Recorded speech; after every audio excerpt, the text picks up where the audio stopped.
haddii farsamada iyo howlfudaydayaasha hadda jira ay jiri lahaayeen 1000 sano ka hor ikhtiraca fikirka kombiyuutarku waxa uu ka curan lahaa gurigii xigmadda ee Baghdad ee meel kale lagama filan kareen qarnigii 19aad ee miilaadiga xarunta cilmiga ee Baytul Xikma ee magaalada Baghdad ka jirtay waxa xubno ka ahaa khubaro iyo ahlul cilmigii xulka ahaa ee muslimiinta kuwaas oo kaalin weyn ka qaatay horumarinta cilmiga iyo aqoonta aadamaha oo ay gaarsiiyeen heer aad u sareeya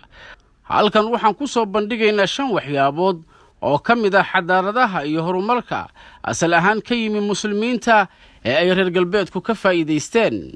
Giriigii hore waxa waqti aad u dheer ka qaatay inay jawaabo u helaan su'aalo ay ka mid ahaayeen sida uu cilmi ahaan aragu u dhaco caalimkii muslimka ahaa ee Xasan ibn al-Haytham ayaa qarniyo su'aashaasi taagnayd kadib soo baxay oo furfuray masalada halxiraalaha noqotay kadib markuu cilmi ahaan helay in shayga aragtidiisu ku timaado natiijada fallaaro ka soo baxa isha oo marka ay shayga ku dhacaan uu shaygu dib ugu soo celinayo ishii fallaarahaas ilis celin shayga ka soo noqday ayaa gaara shabakadda aragga si uu raadkooda oo noqonaya muuqaalka shaygii uu araggu ku samaysmay uu ugu sawirmo maskaxda ibnul haytham waxa uu ikhtiraaciysan cilmi qoray qarnigii 10aad ee miilaadiga oo uu ku qoray kitaabkiisii carabiga lagu oran jiray المنادر sanadkii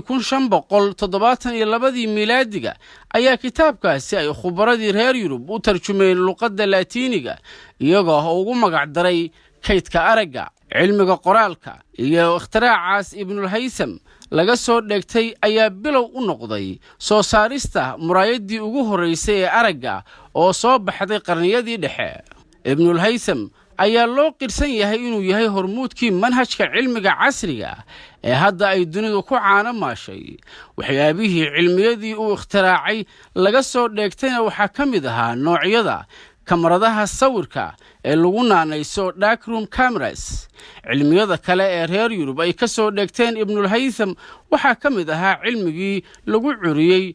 quraarada weynaysada ama dorobinka culimadii islaamku waxay kaalin hogaamineed ku lahaayeen asaasidda cilmiga aljabra ee xisaabaadka iyagoo isticmaalaya hawlgallo xisaabeed oo ay u marayaan qaacidooyin aan hortood jirin hababkaas oo ay markii dambe ka sii qaateen khubaradii cilmiga ee qaaradda Yurub sidoo kale dunidu waa inay abaal uga hayso culimada muslimiinta fadliga helidda ama ikhtiraacida nambarka eber oo ay muslimiintu markii ugu horeysay u aqoonsadeen inuu ka mid noqdo ama uu ka mid yahay tirada faa'iidada ay keentay aragtida ay khubaradan muslimka ahi ku curiyeen in eber loo aqoonsado tiro ayaa ah in qoraalkii tiradu uu soo gaabtay iyo in ay fududaatay hawshii xisaabinta oo xilliga wixii ka horeeyay reer Yurub ay isticmaali jireen tirooyin aad u badnaa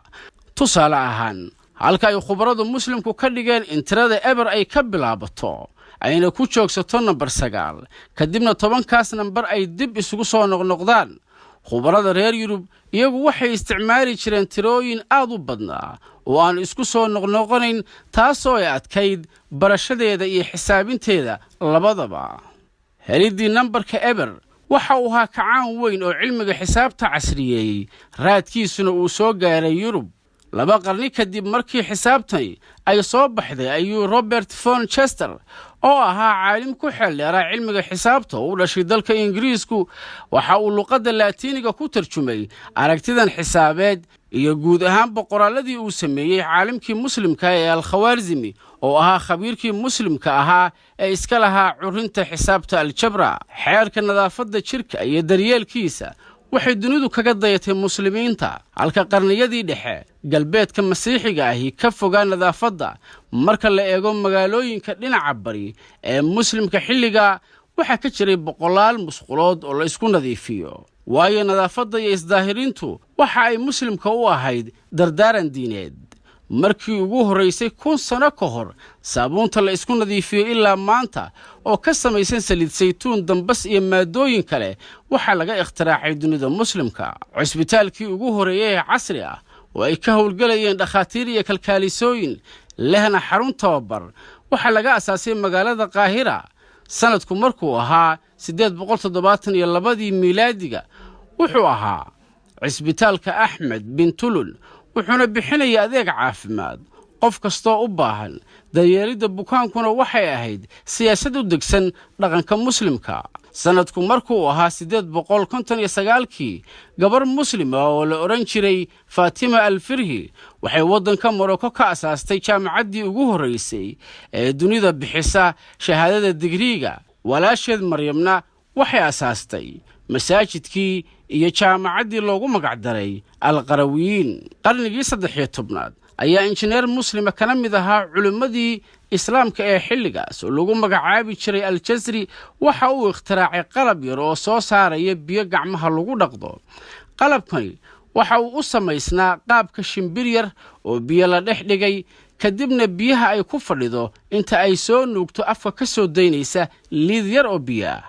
khabiirkan muslimka ahi waxaa sidoo kale isla xilliyada uu ikhtiraacay qalab kale oo aad uga muhiimsanaa ugana faa'iido badan kan hore aan soo xusay oo aan hortiis isaga la aqoon.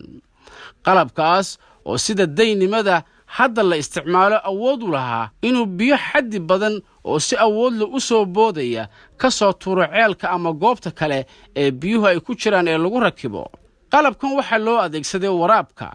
iyo in biyaha meel laga soo qaado oo meel kale la gaarsiiyo. waxyaabaha sida weyn looga faa'iidaystay waxaa ka mid ahaa waraabka biyaha. markii dambena siyaabo kala duwan ayaa loo sii casriyeeyey si biyaha iyo waraabka loogu isticmaalo. dabayaaqadii qarnigii dhexe ayay Yurub ka faa'iidaystay aragtidii cilmi ee al-Jazri. intan aan soo xusay waa qayb aad u yar oo ka mid ah waxyaabihii aqoon-yahanadii islaamku dunida ku soo kordhiyeen. intaan dib u kulmayno waa Cabdirasaaq Shubbah oo idin leh nabadgelyo.